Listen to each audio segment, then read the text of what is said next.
C'est parti. Oui. Bonjour Emmanuel. Salut Henri. Vous allez bien? Oui, je vais bien. Ça fait longtemps qu'on n'avait pas, on s'était pas retrouvé au coin du feu. Il faut quand même que les amis qui nous regardent, qui ne sont pas très nombreux, il faut qu'ils sachent que chaque fois que vous venez ici, vous faites quand même 200 km. Hein. Exactement. Et 200 aller km et retour. Oui, 100 km aller, 100 km retour. Voilà. Donc c'est quand même fatigant. Et puis bon, voilà, il faut avoir envie de le faire pour venir un petit peu dire ce qu'on pense aux gens qui ont la gentillesse. C'est ça, qu'on est sensible au courant d'air, il y a toutes ces choses-là. Bon, alors, donc moi je voudrais aujourd'hui commencer en... voilà, je voudrais dire du bien de deux personnes. J'ai deux personnes que je vous expliquerai pourquoi j'ai une certaine admiration pour eux. Un s'appelle Jean-Louis Buttret. C'est un monsieur qui a, je pense, une dizaine d'années à peu près, peut-être un petit peu plus, non, une dizaine d'années je pense, a pris fait et cause contre les éoliennes, et d'une façon très scientifique, technique, et qui a démontré que c'était une folie. Et aujourd'hui, effectivement, les éoliennes ont coûté des milliards, font pas plus de 5% d'électricité et encore pas tous les jours, un jour sur 5. C'est une catastrophe économique gravissime. Et écologique. Et écologique à venir. Les deux, hein. C'est un drame. Et on se dit comment cet homme a été seul, parce qu'il a été seul pendant plus de 10 ans, à dire mais vous voyez bien que ça va dans le mur. Et aujourd'hui c'est dans le mur, et comment la société va absorber ça, on va en parler. C'est dans le mur officieusement, mais officiellement, il continue à en pondre, à en faire. Il y a toujours cette publicité pour les éoliennes. Hein, oui, mais voilà. un peu moins quand même. Enfin, oui, il commence à prendre. Enfin, il y a là dernièrement, il y a une grande partie des régions qui est allée se plaindre au gouvernement en demandant qu'il n'y ait plus d'éoliennes chez eux. Oui, ils peuvent toujours se plaindre. Hein. Oui. Non mais je pense que ça va, le vent, le vent est en train de tourner, et je pense que M. Buttret va donc gagner. C'est une aberration économique. Complètement, Alors le deuxième, pour qui j'ai beaucoup d'estime aussi, c'est Claude Reichmann, qui lui, de la même manière, mais depuis beaucoup plus longtemps, est parti, bille en tête, contre la sécurité sociale et le système de sécurité sociale. Et donc, aujourd'hui, on voit que les hôpitaux sont à l'agonie. Enfin, vraiment, c'est vraiment à l'agonie, ça ne marche plus, quoi. Et ces deux hommes, qui sont deux hommes, ont été toute leur vie très isolés dans leur lutte, très isolés de la structure, pas isolés en tant qu'humains. Ils ont été attaqués, mais pas isolés en tant qu'humains, parce qu'ils ont des amis proches autour d'eux, ils ont des gens qui adhèrent. Ils ont convaincu. Voilà, qui sont convaincus, mais c'est une poignée. Donc, si vous voulez, ces gens convaincus, quelques centaines de milliers de part et d'autre, ces gens convaincus n'ont pas été suffisants pour que la masse globale des gens adhèrent, d'abord aux éoliennes, ensuite à la sécurité sociale, aujourd'hui aux retraites, enfin... Et bientôt, et aussi aux voitures électriques. C'est une aberration. Voilà. Alors, c'est exactement la même chose. Pour l'instant, il y a des gens qui en parlent un peu en disant que c'est une aberration écologique, mais on les étouffe. Ils sont étouffés parce qu'ils sont... La novlangue, c'est les voitures électriques, ça va révolutionner. Voilà. Oui, alors là, on sort un peu du sujet parce que pour l'instant, on connaît personne qui se bat contre la voiture électrique. Il y a des articles de temps en temps. Mais il n'y a pas un personnage représentatif comme il y a eu pour les éoliennes et comme il y a eu pour la sécurité sociale. Pourquoi? Peut-être parce que, si vous voulez, je pense que l'industrie de l'automobile, elle est entre les mains des industriels de l'automobile, et ils font semblant de faire voiture électrique, mais bon, moi je pense qu'il y a aujourd'hui... Il y a un fait qui est certain, c'est que le système de propulsion actuel ne peut pas perdurer 2 siècles. Mais... on ne sait pas encore ce que l'homme va trouver. C'est ça qui est intéressant et on va y revenir. Et alors, donc nous sommes de la même manière que nos deux... Alors, mon rêve, ça serait de faire une vidéo avec Reichmann et Buttret, mais j'ai jamais pu réussir à le faire. Et parce que nous avons le même combat, à une échelle différente, nous, puisqu'on est moins... on cible moins un fait, puisque nous, on est sur la matrice de tout ça, qui est l'impôt. C'est-à-dire que finalement, rien de tout ça n'existerait s'il n'y avait pas l'impôt superfétatoire qui permet à, entre guillemets, l'État, qui est une abstraction, c'est-à-dire à des gens qui se prétendent être l'État. Ici, c'était le... Dans les éoliennes, c'est parfait parce que c'est vraiment... si vous voulez, la santé, c'est plus difficile à démontrer. Mais l'éolienne, vraiment, la connivence, elle est absolue. C'est-à-dire, il y a la connivence du politique qui, en parlant éolienne, pense qu'il a des voix, et de l'industriel financier qui utilise l'argent public, que l'autre donne à foison parce que ça lui fait des voix, qui utilise l'argent public pour fabriquer ces espèces de moulins qui ne servent à rien et qui ne font pas d'électricité. En gros, c'est ça. Et en fin de compte, c'est vous qui le payez, parce que je ne sais pas si vous avez regardé votre facture électrique. Oui. L'électricité ne correspond... Enfin, c'est 40% de votre facture. Non, mais absolument, c'est nous qui payons. C'est donc un impôt. Oui, c'est un sûr. impôt, c'est plus, si vous voulez, quand EDF peut faire, enfin l'électricité fait des factures, dont une partie, et c'est comme pour l'essence, dont une partie en fait est un impôt, c'est-à-dire que les marchands d'électricité, comme les marchands de mazout, de fuel ou d'essence, sont des collecteurs d'impôts. Voilà. Donc c'est pareil chez les notaires, quand vous allez acheter une maison, vous payez beaucoup plus d'impôts que l'honoraire au notaire. L'honoraire notaire, c'est 1% et les impôts doivent être 10 ou 15%, je ne sais pas, enfin, c'était pas. Voilà. Donc, il y a énormément de gens qui sont comme ça, collecteurs d'impôts. Pareil pour les assurances, hein, bon, voilà. Donc, on se retrouve avec un système structurel, toujours pareil, avec cette entente, si vous voulez, entre le politique qui trouve son intérêt économique et l'industriel qui trouve son intérêt, le politique qui trouve son intérêt politique, pardon, et l'industriel qui trouve son intérêt économique. Et donc, alors, le problème de ces structures, c'est que celles-là sont symboliques, elles sont magnifiques parce qu'elles sont assez isolées. La santé, c'est un peu plus compliqué, mais l'éolienne, c'est formidable. Hein. Bon, mais la réalité, c'est que à partir du moment où l'État devient un personnage intervenant, ça fait la même chose partout. On a ce résultat partout. Et ce résultat, ce qui est stupéfiant, c'est que ce résultat, structurellement, j'ai pas vu des marais Reichmann, parce qu'il a démarré il y a très longtemps, mais j'ai vu des marais Buttré, j'ai vu comment le travail qu'il a fourni, j'ai vu l'intelligence qu'il a mis, tout ça au bénéfice de rien, hein, bénévolement. Hein. Il a mis une énergie que vous ne pouvez pas imaginer pour construire sa fédération qui s'appelle Fédération, la FED, c'est Fédération Environnement Durable. Et donc j'ai vu cette chose se construire petit à petit, puis je l'ai vu avoir au départ un profil évidemment anti-écologique et aujourd'hui avoir beaucoup d'écologistes qui sont dans son structure. Donc lorsque l'organisation du système dérape, ceux qui sont à l'intérieur ne le voient pas. C'est ça que je voulais vous dire. Je ne sais pas ce que vous en pensez, mais quand on est à l'intérieur d'un système, on ne voit pas qu'il ne marche pas. Et les médecins et les malades ne voient pas que la Sécu ne marche pas. Et les Français sincères n'ont pas perçu que les éoliennes ne marchaient pas. Ils n'ont pas perçu. Et ceux qui sont à la tête de la structure, à la tête de l'organisation éolienne, de l'organisation santé, arrivent à se persuader qu'il faut aller au bout. Oui. Ils arrivent à se persuader de ça. Droit dans ses bottes. Droit dans leurs bottes, comme d'habitude. Ouais, comme l'autre couillon là. Oui. Droit dans ses... Oui, ça c'est l'expression. Droit dans les bottes. Et ça c'est complètement étonnant. Oui, mais de toute façon c'est vous qui payez. Non, mais au-delà de ça, au-delà du cynisme, si vous voulez, au point de vue humain. Oui, mais enfin bon, si c'était pas vous qui payez, il ferait attention. Que on voit bien que c'est... Oui, mais c'est ça. Mais à partir du moment où on donne, et c'est ça le problème, à partir du moment où on donne à une entité qui n'existe pas, qu'on l'appelle l'État, qu'on l'appelle...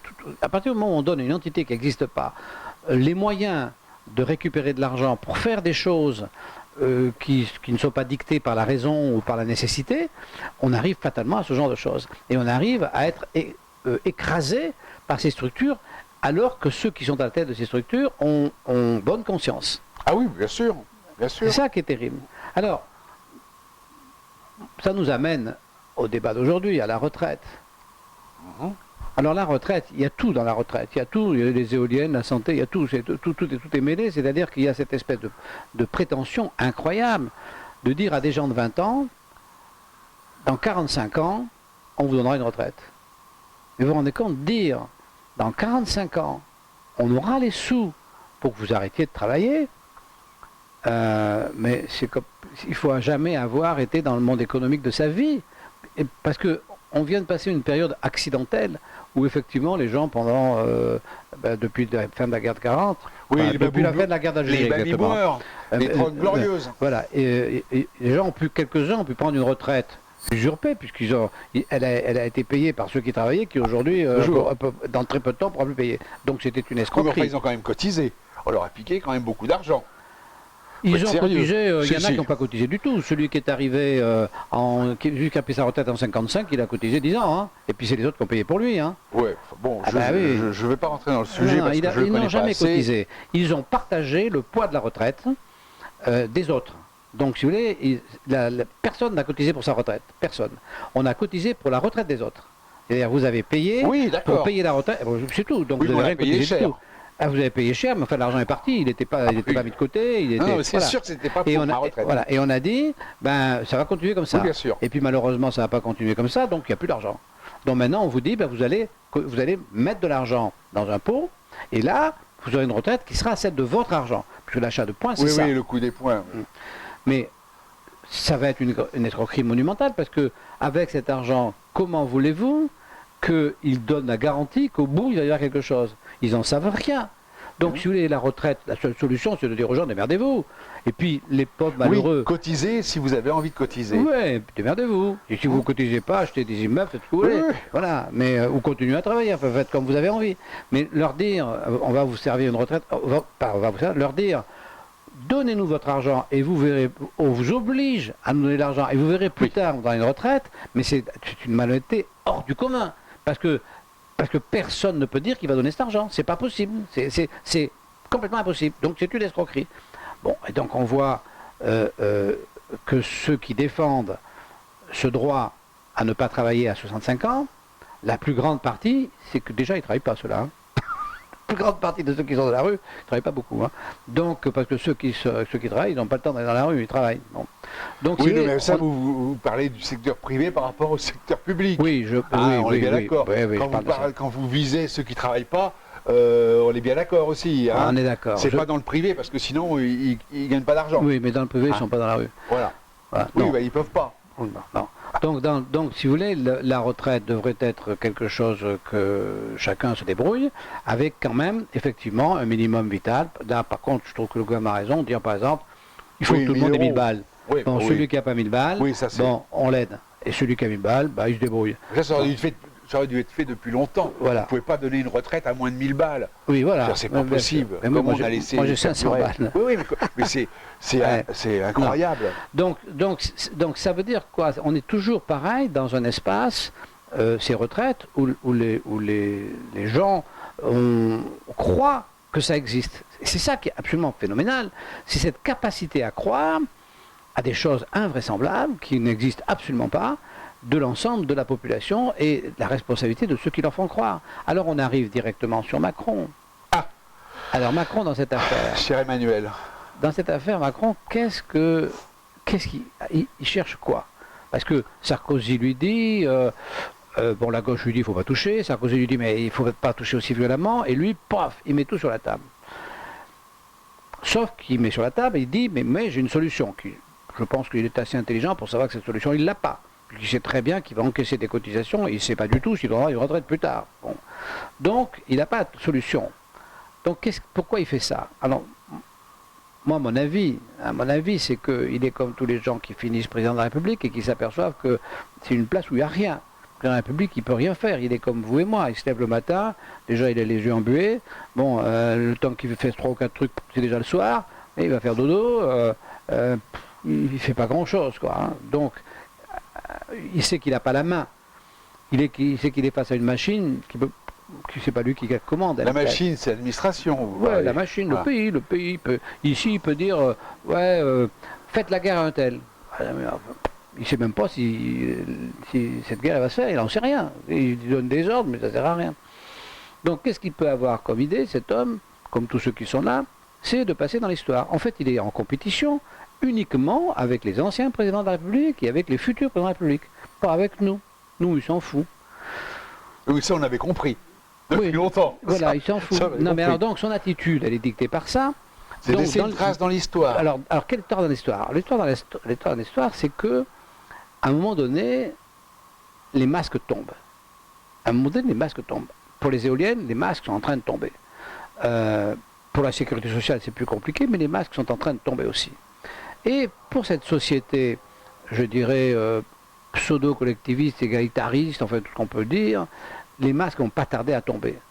Et je pense qu'il veut être celui qui aura dit la vérité, comme Gorbatchev. C'est-à-dire que Gorbatchev, si vous voulez, il n'a pas été très longtemps président de l'URSS. Hein. Il est resté un personnage considérable. Hein. Il passe dans l'histoire de l'humanité pour le mec qui a libéré l'URSS. Oui. Hein. Oui. Et donc, si vous voulez, l'image de Gorbatchev pour les décennies à venir est l'image de quelqu'un qui a fait tomber le mur de Berlin. Voilà, et qui a une personnalité extraordinaire, alors qu'en fait, il a juste ouvert la frontière et puis il a laissé faire le reste. Hein. Parce que ça, c'est au niveau mondial, parce que les Russes, eux, Gorbatchev, il ne faut pas trop en parler. C'est quand même... c'est lui qui a cassé l'Empire russe. C'est lui qui a cassé le truc qui ne marchait pas. Hein. Oui, non, mais d'accord, bon. mais bon. Alors, donc moi je pense que Macron et la dame qui vit avec lui, son épouse, Macron et son épouse, donc je pense qu'ils visent l'histoire, parce qu'ils ont l'intelligence pour ça et l'éducation pour ça, et moi je pense que, il me semble, hein, qu'ils visent d'être l'homme qui a anticipé ce l'effondrement, parce que son affaire, est-ce que ça va passer, pas passer? C'est difficile à savoir, hein, quand même, parce que il y a 2-3 jours, je me disais, oh, finalement, ça va passer, cette réforme. Puis là, c'est pas évident, peut-être ça va pas passer. Ça a quand même des similitudes avec 95. Ouais, hein. C'est un peu compliqué. Hein. On ne sait pas trop ce qui va se passer. Il pourrait se retrouver peut-être assez rapidement. En 95, il a baissé sa culotte. Hein. Ouais. Il pourrait il ne sera pas sa culotte. Il ira plutôt vers de nouvelles élections, comme l'anglais, là. Je ne sais pas s'il va aller... parce que c'est pas sûr qu'il réussisse le deuxième coup comme le premier. Il peut faire un référendum sur les retraites. Ouais. Il peut aller assez loin. Hein. Bon. Voilà, on ne sait pas. Mais moi, je me dis que la seule explication raisonnable, c'est de penser qu'il joue la carte de l'histoire. Parce que de toute façon, l'affaire est consommée. Les retraites telles qu'elles sont, les types qui descendent dans la rue en disant qu'ils veulent continuer à garder leur retraite, ils ne peuvent pas. Ou alors ils n'auront plus rien du tout. Ça ne peut pas être autrement, c'est mécanique, c'est mathématique. Hein. Donc, c'est assez intéressant. Donc, voilà, donc je trouvais, si vous voulez, je trouvais que cette situation est une situation bien prétentieuse pour l'être humain. Quand l'être humain pense qu'il est le centre de l'univers, je pense que vraiment il délire, c'est un délire complet, quoi. Hein. Les gens qui ne comprennent pas que c'est un délire complet. Les gens qui disent... la nature nous protège, mais enfin la nature, je veux dire que ça a été... On n'existe que parce qu'on s'est battu depuis des siècles, des millénaires contre la nature. La nature nous aurait bouffé depuis très longtemps. Et vous avez des animaux, vous savez que les animaux ils sont gentils à condition qu'on les ait dressés. Si vous avez un cheval, il est gentil à condition que vous montiez dessus tous les 2 jours, hein, sinon il n'est pas gentil du tout. Donc les animaux, il faut les nourrir, il faut faire des choses pour qu'ils soient gentils. Mais naturellement... Non, mais a priori, ils sont gentils, les animaux. Oui. C'est nous qui les dressons à être méchants. Oui. C'est différent. Hein. Oui, je vous conseille d'aller traverser le Groenland à pied sans fusil. Ça n'a rien à voir. On parle de nos animaux à nous. Mais nos animaux à nous, ils sont... Les ours blancs, il n'y en a pas partout. Ils sont dressés depuis des siècles. Mais parce qu'on a éradiqué les méchants. Enfin, quand il y en aura à foison, moi je n'irai pas plus me promener dans les Pyrénées quand il y aura des ours à foison. Hein. Non, les animaux c'est pas gentil, la nature c'est pas gentil, puis il n'y a pas que les ours, hein, il y a aussi les insectes, il y a aussi les vers, enfin il y a tout ce que vous voulez, il y a tous ces animaux, si vous voulez, qui sont quand même d'une grande agressivité. Donc imaginez, moi je pense que toutes ces structures, il y a un problème, c'est que j'ai déjà eu l'occasion de le dire, mais elles gênent. Enfin, aujourd'hui, on a un peu éradiqué la capacité d'adaptation de l'être humain, nos sociétés. Et si vous voulez, nos sociétés rendent, en favorisant, alors ce que j'ai dit c'est horrible, mais en favorisant, si vous voulez, vous savez, on a... Vous avez vu sur la route, il y a des endroits stationnement pour les handicapés. Oui. C'est pour les handicapés moteurs. Mais pour les handicapés intellectuels, il n'y a rien. Non, ils rentrent au gouvernement. Oui, mais donc, si vous voulez, il y a quand même des gens qui ont un handicap intellectuel, c'est-à-dire qui n'ont pas la faculté de s'adapter facilement à la vie, de vivre tout simplement. Hein. Et ces gens représentent une masse importante. Et à partir du moment où ils ont des exigences, masse dont j'accepte de faire partie, hein. Moi je suis vraiment dont vous faites partie. Oui, moi je suis le con de base, ouais. Hein, je ne me fais pas d'illusions. Hein. Mais si vous voulez, je ne réclame pas plus que ce que je peux avoir par mes propres moyens, c'est-à-dire c'est assez limité.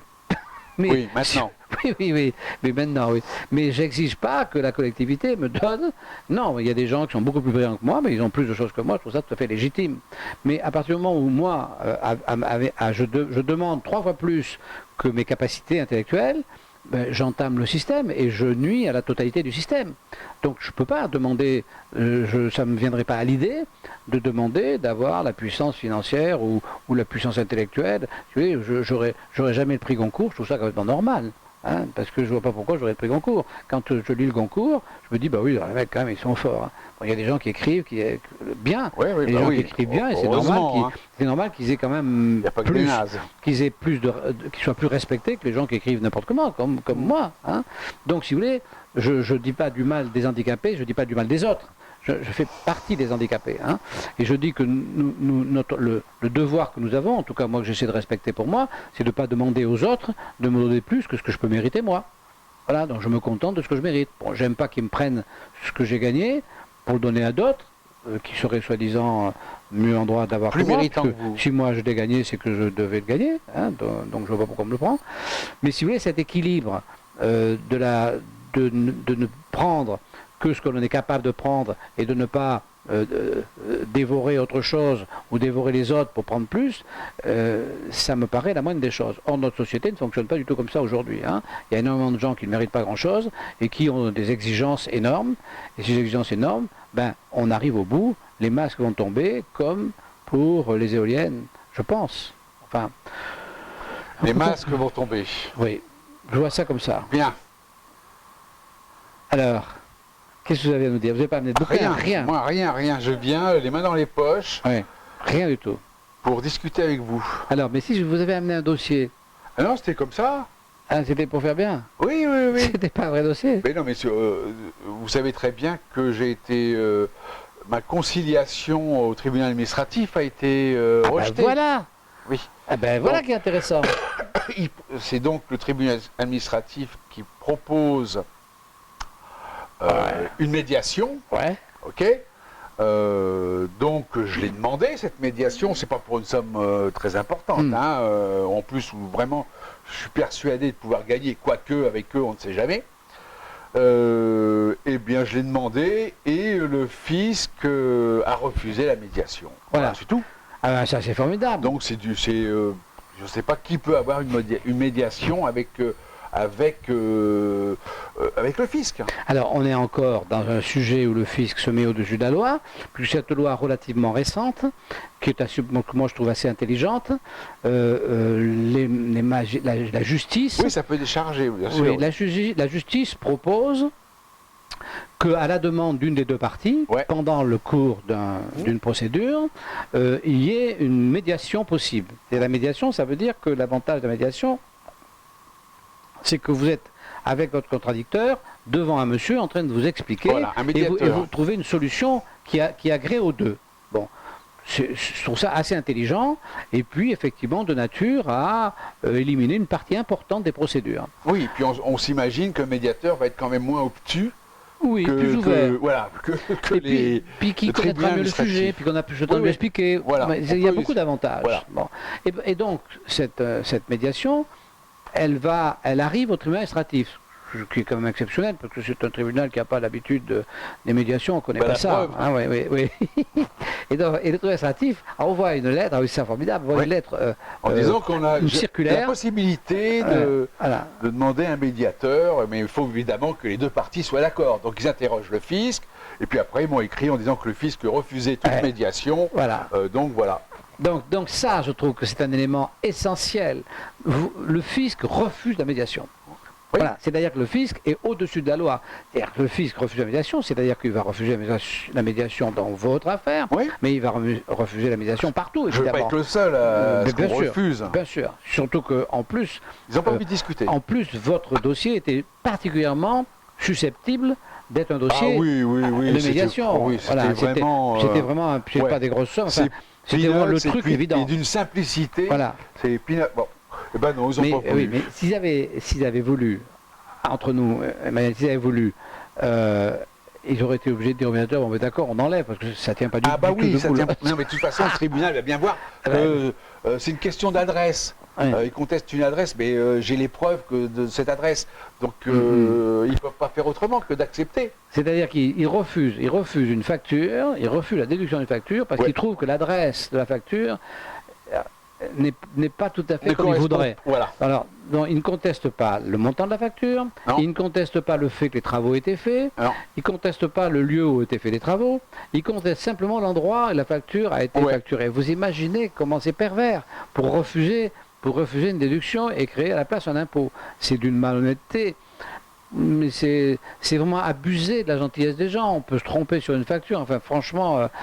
et donc, j'ai les preuves, effectivement, qui se trompent. Et j'ai les preuves... Il n'y a pas de papier, quoi. Ces gens sont vraiment des gens très, très malhonnêtes. Ouais, c'est malhonnête. Enfin, bon. Mais enfin, donc, ils arrivent au bout de leur cheminement, parce que ça va être comme les éoliennes. Parce que quand les gens vont s'apercevoir de cette histoire d'éoliennes, ils vont être drôlement en colère parce que les éoliennes il y en a partout, puis pour les enlever, voilà, ils commencent à s'apercevoir que pour les enlever, alors aux États-Unis il y a des articles là-dessus, il y a des champs entiers d'éoliennes qui sont abandonnés. Ah bon? Ah oui, mais complètement, vous avez 4000 éoliennes qui sont abandonnées. Ça, c'est des champs, ça n'a rien à voir avec nos petits trucs chez nous. Hein. Bon, c'est à perte de vue.